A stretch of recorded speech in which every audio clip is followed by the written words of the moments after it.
नमस्कार दोस्तों, हमारे YouTube चैनल सनातन धर्म में आपका हार्दिक स्वागत है। आज हम जानेंगे मोक्ष और हिंदू दर्शन के बारे में। इसी के साथ आगे बढ़ते हैं। मोक्ष मोक्ष एक दार्शनिक शब्द है जो हिंदू, बौद्ध, जैन तथा सिख धर्मों में प्रमुखता से आता है, जिसका अर्थ है मोह का क्षय होना। शास्त्रों मोक्ष के बारे में बताने वाले मुख्य हिंदू दर्शन, बौद्ध दर्शन, जैन दर्शन, भारतीय दर्शन है। शास्त्रकारों ने जीवन के 4 उद्देश्य लाए हैं: धर्म, अर्थ, काम और मोक्ष। इनमें से मोक्ष परम अभीष्ट अथवा परम पुरुषार्थ कहा गया है। मोक्ष की प्राप्ति का उपाय आत्मतत्व या ब्रह्मतत्व का साक्षात करना बतलाया गया है। न्यायदर्शन के अनुसार दुख का आत्यंतिक नाश ही मुक्ति या मोक्ष है। सांख्य के मत से तीनों प्रकार के तापों का समूल नाश ही मुक्ति या मोक्ष है। वेदांत में पूर्ण आत्मज्ञान द्वारा माया संबंध से रहित होकर अपने शुद्ध ब्रह्म स्वरूप का बोध प्राप्त करना मोक्ष है।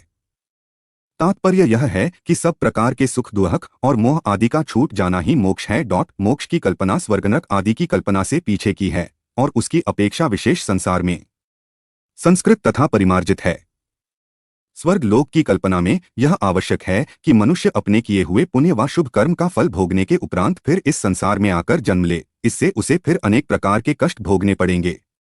पर मोक्ष की कल्पना में यह बात नहीं। भारतीय दर्शन में नश्वरता को दुख का कारण माना गया है। संसार आवागम, जन्म, मरण और नश्वरता का केंद्र हैं। इस अविद्याकृत प्रपंच से मुक्ति पाना ही मोक्ष है। प्राय सभी दार्शनिक प्रणालियों ने संसार के दुखमय स्वभाव को स्वीकार किया है और इससे मुक्त होने के लिए कर्ममार्ग या ज्ञान मार्ग का रास्ता अपनाया है। मोक्ष इस तरह के जीवन की अंतिम परिणति है। इसे पारमार्थिक मूल्य मानकर जीवन के परम उद्देश्य के रूप में स्वीकार किया गया है।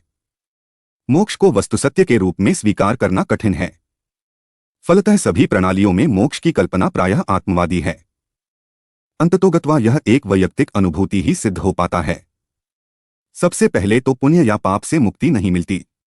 पुण्य और पाप दोनों ही कर्म बंधन में बांधने वाले हैं। दोनों का अभाव ही मोक्ष है। इसके लिए आवश्यक है कि पुण्य अथवा पाप के प्रति आसक्ति रखे बिना प्राकृतिक रूप से कर्म करते चलना है।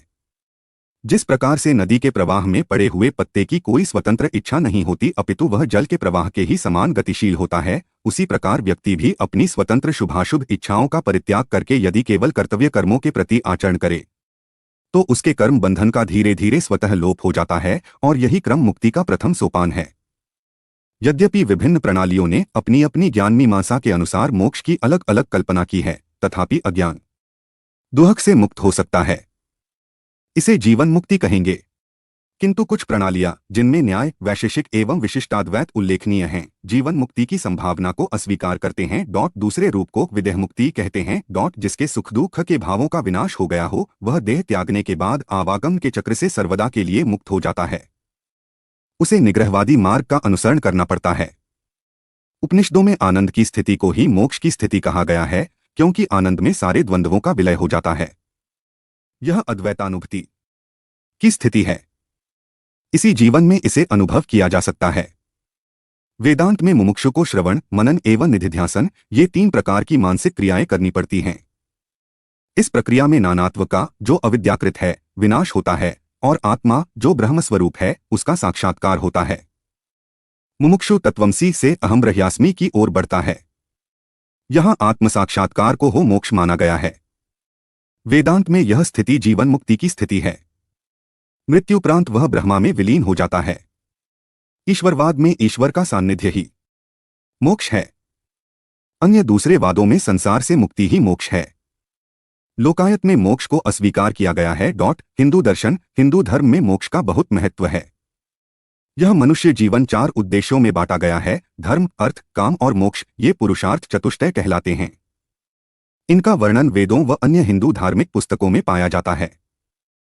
ये चारों आपस में गहरा संबंध रखते हैं। धर्म का अर्थ है वे सभी कार्य जो आत्मा व समाज की उन्नति करने वाले हों। अर्थ से तात्पर्य है किसी अच्छे कलात्मक कार्य द्वारा धनार्जन करना। काम का अर्थ है जीवन को सात्विक व सुहक सुविधा संपन्न बनाना। मोक्ष का अर्थ है आत्मा द्वारा अपना और परमात्मा का दर्शन करना। आत्मा को मोक्ष भगवान की कृपा से प्राप्त होता है। भगवान की कृपा उन्हीं आत्माओं पर होती है जिन्होंने शरीर में रहते हुए अच्छे कर्म किए हों। मोक्ष प्राप्ति के लिए मनुष्य को अष्टांग योग भी अपनाना चाहिए। अष्टांग योग का वर्णन महर्षि पतंजलि ने अपने ग्रंथ योग सूत्र में किया है। गीता में भी योग के बारे में वर्णन है। महर्षि दयानंद सरस्वती ने अपने ग्रंथ ऋग्वेदादिभाष्य भूमिका में भी अष्टांग योग के बारे में वर्णन किया है। आज के लिए बस इतना ही। ऐसी ही ज्ञानवर्धक वीडियो देखने के लिए हमारे चैनल सनातन धर्म ज्ञान को सब्सक्राइब करें और कमेंट में जय श्री राम जरूर लिखें। डिस्क्लेमर: इस लेख में निहित किसी भी जानकारी, सामग्री, गणना की सटीकता या विश्वसनीयता की गारंटी नहीं है। विभिन्न माध्यमों, ज्योतिषियों, पंचांग, प्रवचनों, मान्यताओं, धर्मग्रंथों से संग्रहित कर ये जानकारियां आप तक पहुंचाई गई हैं। हमारा उद्देश्य महज सूचना पहुंचाना है। इसके उपयोगकर्ता इसे महज सूचना समझकर ही लें। इसके अतिरिक्त इसके किसी भी उपयोग की जिम्मेदारी स्वयं उपयोगकर्ता की ही रहेगी।